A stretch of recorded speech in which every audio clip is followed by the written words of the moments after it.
PBBM is really serious about this, kayang-kaya na po sana na may makulong na agad eh.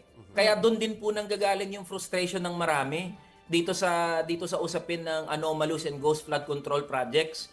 Bakit hundreds of billions of pesos, we are talking about hundreds of billions of pesos, pero walang napapanagot?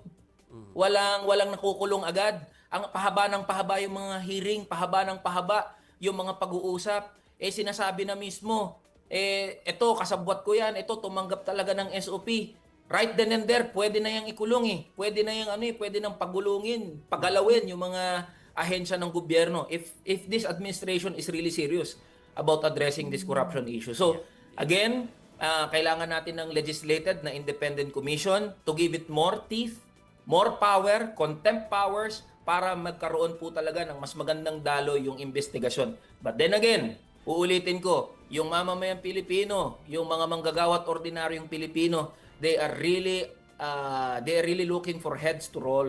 Yeah. They want heads to roll. Habang mas tumatagal po ito, habang mas humahaba yung mga pag-uusap, we don't know what will happen. Okay. We have seen in different countries what the people did.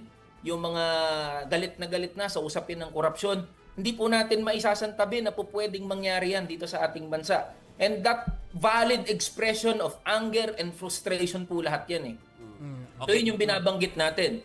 Na kung ayaw nating tumungo, kung yun ang kinatatakot ng maraming politiko na ayaw nilang tumungo doon sa kahalintulad na senaryo sa Indonesia, ay sa Nepal at sa iba't ibang mga bansa, gawin ho natin ng maayos yung ating trabaho at tiyakin po natin na may gumulong ang ulo dito.